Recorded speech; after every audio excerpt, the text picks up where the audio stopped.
Hello, welcome to Spotlight, a beacon of artistic hopefulness for the whole of the island. Spotlight, brought to you by the Isle of Man Arts Council. This evening, we're getting crafty with a wonderful local textile artist. Hearing about an exciting and long overdue project for Ramsey, and catching up with Manx bard Michael Manning as he heads towards the halfway point in his tenure.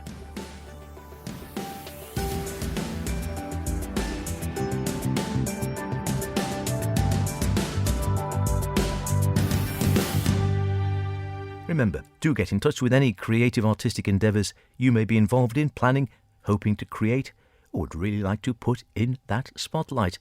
Poetic, visual, theatrical, musical, literary, textiles.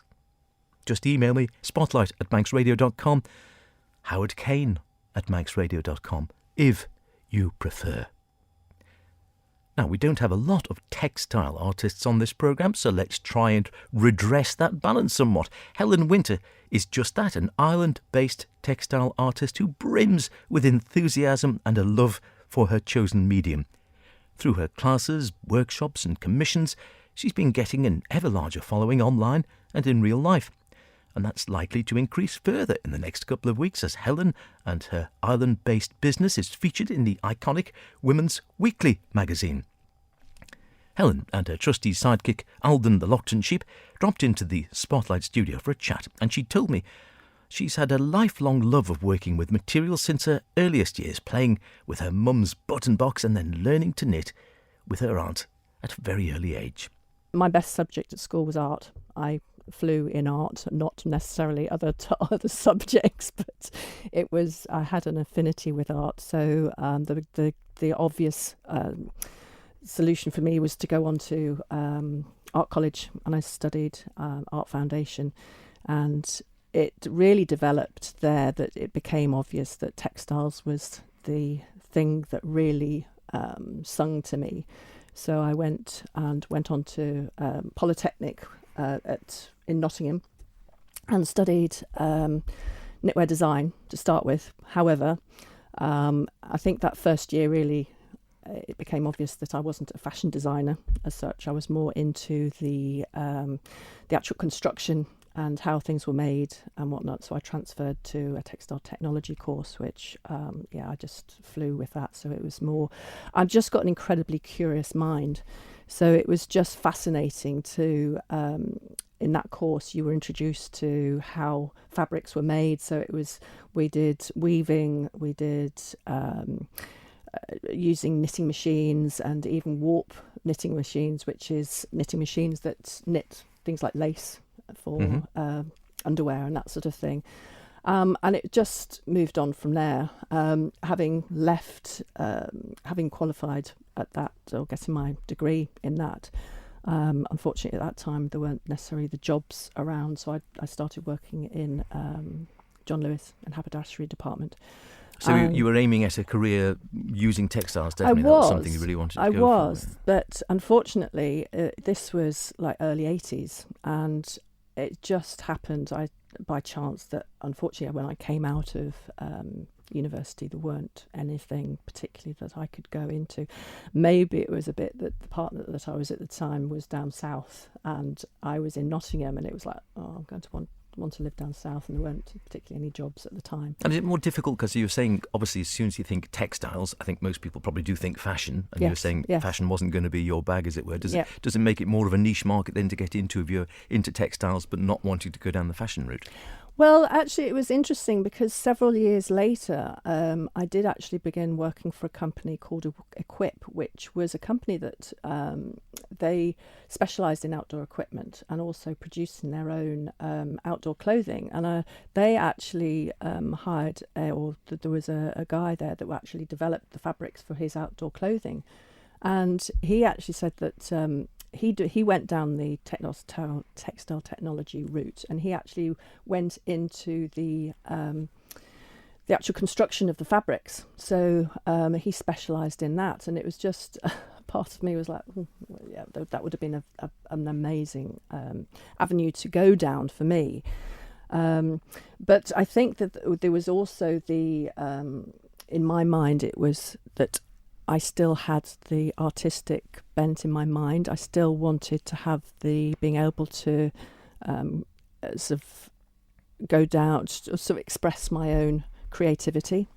So I think that to have gone down the construction route alone would have, I don't know, maybe it would have helped. But as it happened, that there wasn't anything like that at the time. So I was able to express my artistic side just in my own free time, and through my career, I've sort of my career has sort of gone off on a tangent more away from the arts, and my own free time was where I was able to nurture my creativity, and I found that it was vital for my well-being, really, that I was able to do that, and luckily these days, how my life has unfolded, I've been able to bring that to the work that I currently do, really, and pass that on to other people.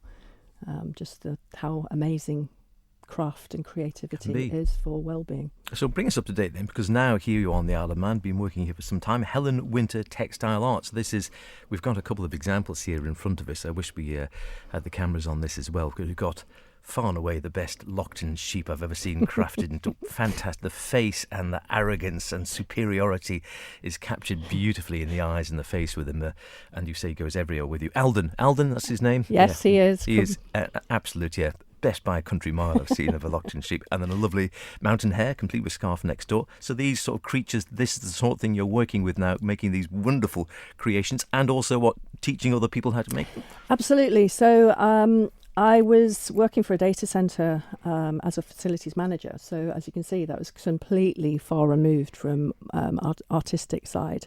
And in fact, I made Alden whilst I was still working in the corporate world. And that came about because in 2017, the island hosted the 7th Northern Atlantic Sheep Breed Conference. It's a bit of a mouthful, where all of the Northern Hemisphere countries came to the island, and the theme of the conference was our native Lockton sheep.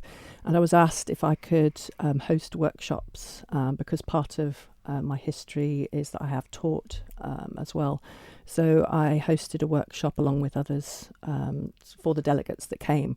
And I also I designed and made Alden for that exhibition, along with another couple of pieces.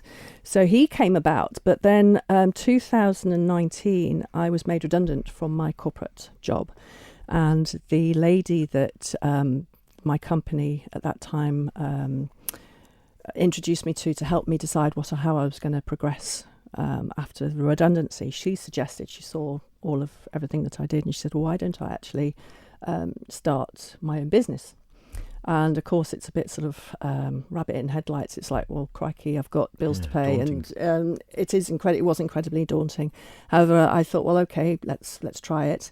So I did the DFE microbusiness course, which was invaluable, and so that was really the start of my journey. And in fact, Alden is now my the feature of my business. So he now features on some homewares that I've got on my website, and he was actually the inspiration. I now do craft kits for people to make, which are needle felting. I've niched down to needle felting, which I can explain about what that is in a moment. But he is the inspiration for that first workshops that I did and the first craft kit that I did. And in fact, he now comes everywhere with me to craft fairs, or in fact, he even came to France. I taught out in France at the Lorient International Festival last year, and he came along to that. And he just, everywhere he goes, because of his quirky look, his sort of superiority, he just gets rave reviews, and people just love him. And as I've had to decline numerous offers to buy him. So is he going to feature, because this is the exciting part as well, which is why we've linked up in that your work is going to be featured in Woman's Weekly. It is indeed, yes. I'm super excited about that. I mean, I'm an amazing champion for the Isle of Man. I just think that we are such an amazingly beautiful island, and we've got so many amazing resources that I was able to be included within a feature that's coming out at the beginning of March, and being able to highlight our island and also talk a little bit about Alden within that feature. So yes, he is going to be seen in Women's Weekly. Terrific. Fame at last, as yes, they say. Absolutely. Quite so right. The business now, is it mostly, so how does it break up? I mean, you were saying you do sort of, I think, workshops, you do some teaching, you've got the kits going on. Do you sort of take commissions as well? I do indeed. And in fact, how it has transpired is that I've now progressed from, I do the 3D sculptures, but now what I now do is pet portrait commissions. So I will needle felt, I call it painting with wool.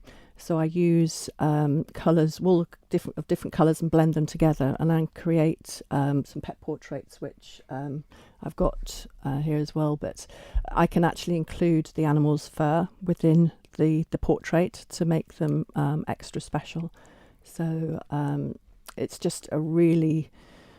The reactions that I get from the owners when I've made them a piece of art, and the fact that I've been able to include their beloved fur baby's fur within the picture is just it's so special, and I feel very, very honoured that I'm able to bring some joy to the people that have asked me to trust me to make their portrait. Great stuff. Look out for that article if you're a fan of Helen's or a lover of textile art. It's in, I think, the next issue of Woman's Weekly. Putting the island on the materials map.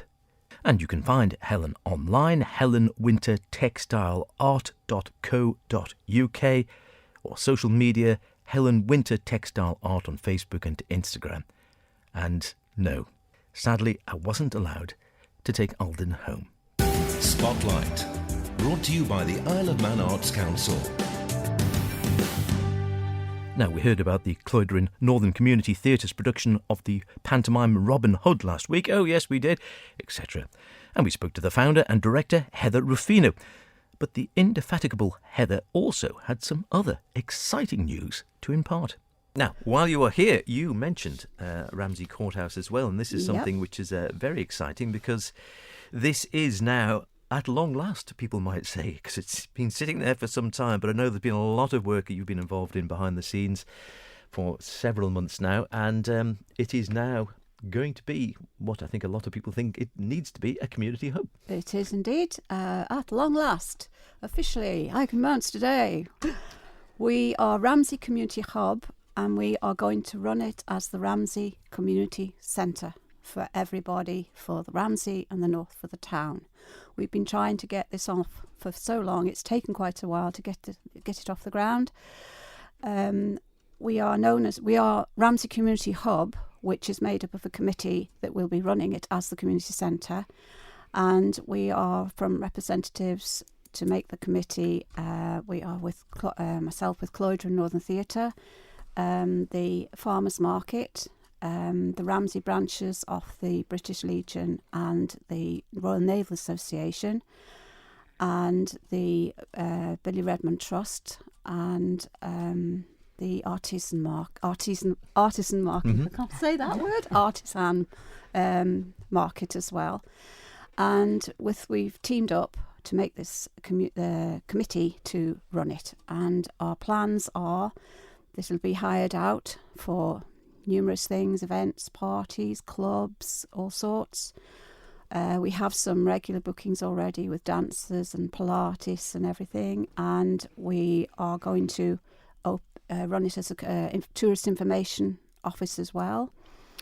And we plan to do other events we have on the cards ourselves to run it as a proper centre.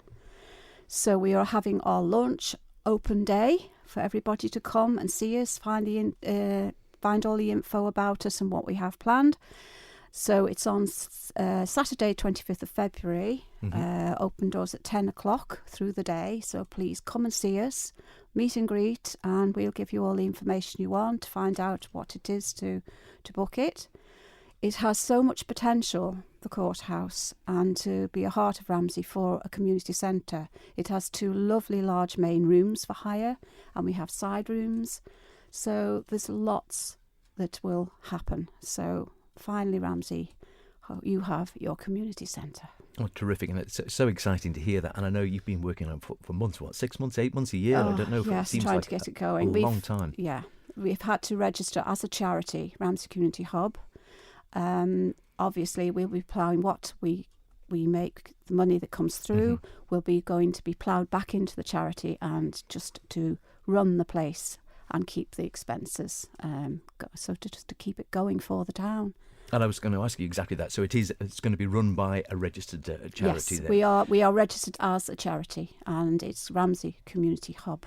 And is that then leasing the building from the commissioners? We are leasing the building from the commissioners now, yes. That's how it's gone.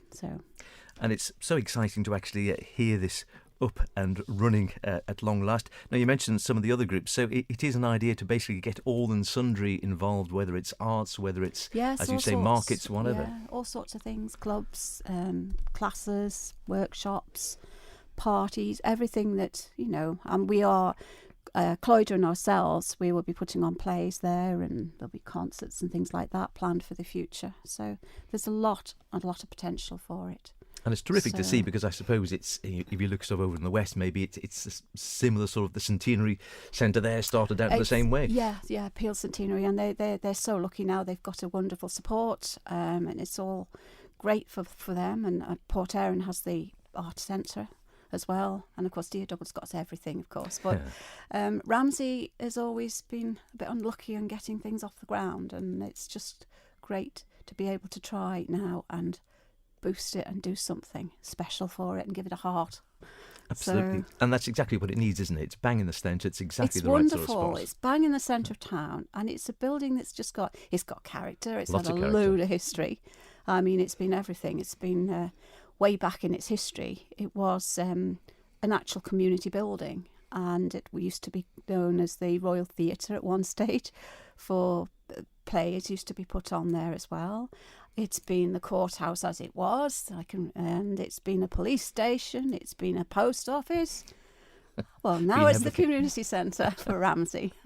Terrific. It sounds a wonderful idea. And just give us that date again. So it's up and running there now. You can go and sort of take a look. But the official launch and a chance to come and see the people, see you, presumably, see the people behind it, exactly. have a chat, We'll be come up with there. ideas or things you might want to do there. That's the 25th? The 25th of February is Saturday. Doors open at 10 o'clock. Come along and see us and find out all about your community centre to be. What a great idea. A long time in the making, and something you'd have thought was blindingly obvious. But it takes a woman of Heather's skill, enthusiasm and tenacity to make it happen. Get up there, check out this centre, and whatever you do, make sure you use it. Its potential is immense for the north of the island, and you only have to look at the Peel Centenary Centre or the wonderful Erin Arts Centre to see what can be achieved. Some poetry, and our monthly catch-up with Manx bard Michael Manning, who is now pretty settled into his role. Well, it's a bit surprising when you suddenly find yourself, I'm almost halfway through my tenure sort of thing. And you think, oh my goodness, where did all that time go? Yeah. So it does go very, very fast. I feel I've settled in a little bit into a bit of a rhythm. I think it's always the way with these roles that, if I had lots more time and energy, there are so many more things you would like to do. But it's been lovely to still be invited to places, to compose poems for certain occasions, and to get out and about in the community. So it's been it's been really lovely. And how does it work generally? Do people do you get a phone call, or do you get an email or a text message saying, oh, hi Michael, so-and-so here, any chance you could pop up at our do and come up with a poem? Yeah, basically, and it's a lot of it's word of mouth. And if you've been at an event where there are many people, sometimes people will come up to you afterwards and say, oh, I like that poem, would you consider doing something for our do that we've got on later on in the year, that kind of thing. So it's always any sort of commissions a great privilege. It's always a huge privilege to be asked to write anything, but there's always a sense of sort of terrified responsibility as well, when people have trusted you to come up with something for their event or their charity or their service or whatever it might be, and so it's kind of a mix of emotions involved in that. But it's a great spur to creativity. It means I'm writing about things that I wouldn't often be writing about, and so that's been really good. Do people always expect you to have the old Bardic robes and the stuff? Oh yeah, well, I say to people, do you want me in my full sort of regalia? So and certainly if you're doing public things, it's all part of the performance and part of the role. Of theatre to do. Yeah, that's right. Yeah. That's right. So that's really good. It's one of the things that I've really wanted to do as part of my tenure is sort of look at the intersection between politics and poetry. So I've done a little bit of that in terms of some of the poems I've written over the past couple of months as well, which has been interesting. So yeah, it's been varied. And do you ever get a call where someone says, we're from the Lifeboat Institution, or we're from wherever, and you think, oh lordy, trying to find some inspiration that's sort of in keeping with where you're going? Yeah, I mean, I think it's people say, oh, how do you kind of write on demand kind of thing, and it isn't quite like that. But there is a certain, people are giving you a theme or giving you an image or giving you a charity. This is what we're focusing on at the moment. Can you write something about this? And that all helps really. So it's just, you find a phrase or an image and you begin to build a poem from there. So deadlines are always kind of scary, and commissions are always got like I said, an element of terror involved in them, but at the same time they are a great discipline as well, and so I've enjoyed writing the poems that I've been asked to write, even if I sometimes think, oh my goodness, what am I going to say about that? And I think last time you said you'd been doing some workshops at the prison. Yeah, so been up to the prison a couple of times through the autumn, which was lovely, and great spending time with some of the guys in there, just having fun with words. And did they enjoy it? Because I suppose a lot of people might not think it's a natural bed for poetry. They were remarkably enthusiastic and really engaged and really enjoyed just getting some words down there. We read some poems together, and then we did a few exercises of writing poems as well, and they all did really well in terms of engaging with that and everything. And I think part of my part of the Bardic role is to kind of share poetry as widely as possible on the island. And I think that's a great example that whoever you are, whatever context you're in, poetry can be great fun. It can be very powerful. It's a great way of expressing yourself, what you're thinking about, what you're facing at the moment, whoever you are and whatever circumstances you find yourself in. And lovely. Have you got one for us today? I do indeed. This is written about a subject very close to my heart, and this is one of the ones I've got a monthly column in the paper. So this was in the paper recently. It's called Building Great Communities. There are no homeless people here. No beggars block the shopping way. Believe us, please, and do not fear. Bright adverts spread a desperate cheer while doors are closed and walls are grey. There are no homeless people here. We wouldn't let our children dear surf on sofas, drift astray.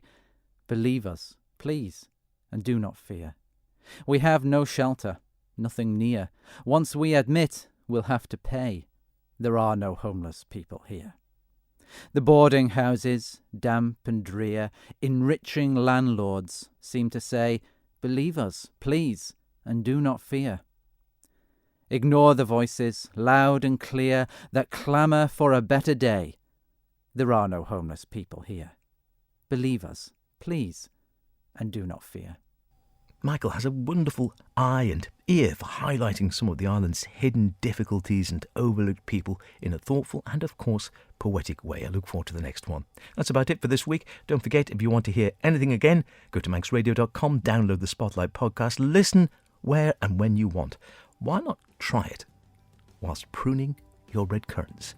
See you next week, when we'll be looking forward to the search for the next Manx Youth Bard. Look after yourselves, and whatever you're doing, be creative about it.